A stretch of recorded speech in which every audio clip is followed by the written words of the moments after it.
one thought is to maybe threaten the queen. Part of me also wants to bring out a pawn to make the queen run around. One of the two moves is okay, and the other one is a big blunder. You're thinking like a master, ignoring your beginner skills. So sometimes think like a beginner, that's how you're gonna be a master, not the other way around. Hello, welcome back. I'm here with Shir Bar Tal, who is the founder of the London Chess Academy and is also a chess coach to chess coaches.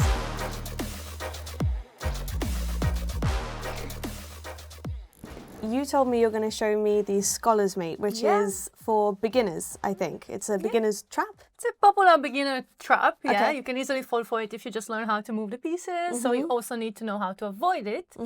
So, what do you think about this move? Queen goes here. Do you think it's a good move for white? An initial look, I would say no, because from what I know, you don't want to get your queen out too early because it's easy to kind of make the queen have to like run around and move and be chased, and then you're using up a lot of your moves. However, I don't know what the Scholar's Mate is entirely, but this looks a little bit familiar to me in terms of like maybe putting pressure on this square here. Yeah, so absolutely correct. So it's not good to take the queen out too soon, too early, because you want to develop other pieces, knights and bishops, and not to take your queen out too soon. However, it's a very confusing move. Is it a good move? Absolutely not. Is it a confusing one? Yes, it's rogue. They're both correct. Yeah. So then, let's say you are black now, and someone played this strange move, which shouldn't be good. Yeah. But it's confusing. What would you do here as black? If I were black, I would probably, I mean, one thought is to maybe threaten the queen, but then again, I'm thinking about the idea of a potential check, and I wouldn't want to get trapped with my king, so part of me also, part of me also wants to bring out a pawn to make the queen run around. And I don't know which one is better, but let's say this. Okay, so one of the two moves is okay, and the other one is a big blunder. Is this the blunder? That's actually a good move. Surprisingly, most beginners think it's not a good move. I'll show you why. But this is the blunder. This is a very bad move. Okay. Why? Why? I don't know. Is it because you're messing up your pawn structure when you want a castle? So again, same as we played the game, you don't keep it simple. Yeah. You know, keep it very simple. Sometimes having a beginner mindset, that's what actually makes you a master. Keep it simple. The structure, the pieces, don't overcomplicate things. That's a simple tactical mistake. Because You can it's take a and fork. check. You're losing the rook. Oh, I didn't even see We that. don't really care about structures and pieces and strategy when in fact it's just a one move blunder and one move tactics. So you see how important it is to realize that addressing immediate threats is way more important and urgent than all these, vague advanced concepts. It's not going to help you in this case, right? So that's a blunder because That's not thinking ahead.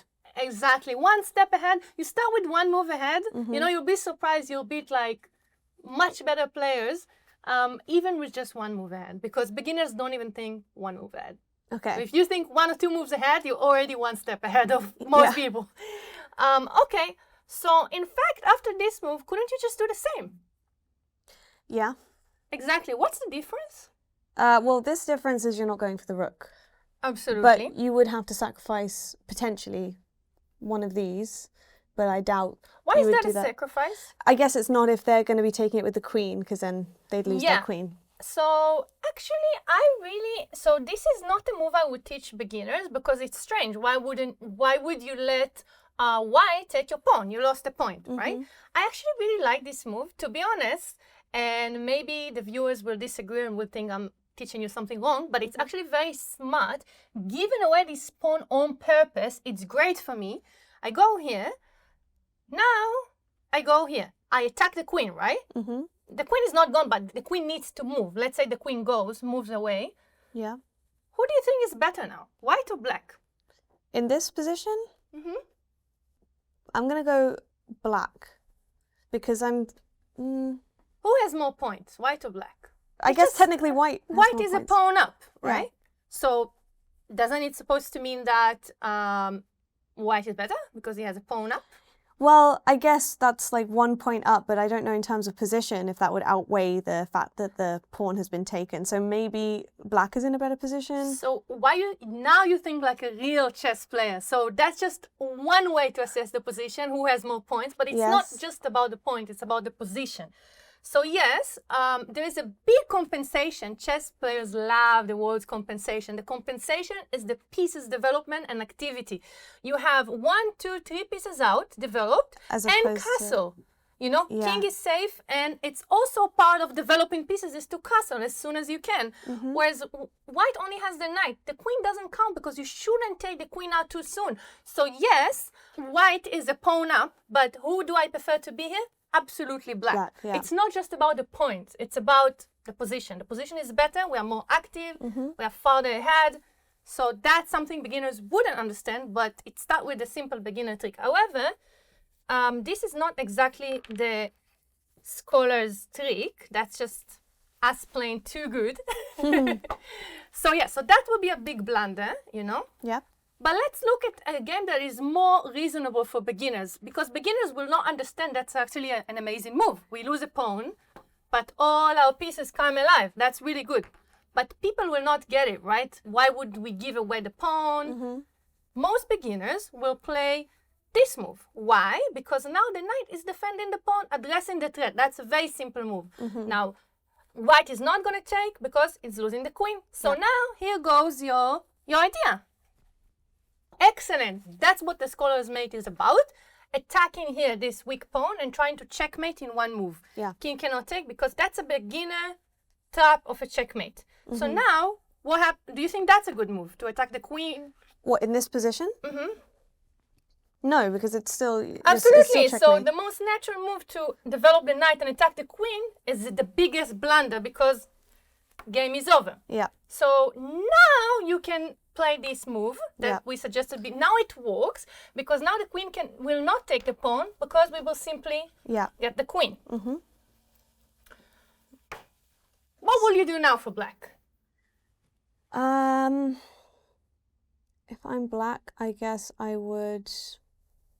Maybe I'd either open up this bishop to protect this square more on the center, or potentially I would start developing the pawns and opening up this bishop line here. So you're doing the same thing again. You're thinking like a master, ignoring your beginner skills. So sometimes think like a beginner, that's how you're going to be a master, not the other way around. This is the master. No.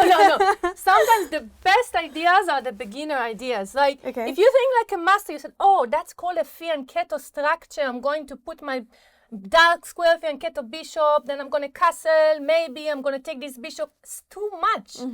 But now while you're trying to do that, you're getting checkmated and you're losing the game. So all these long-term plans, they have no meaning if you don't address the immediate threat. What's going on now is not about structure, it's not about planning.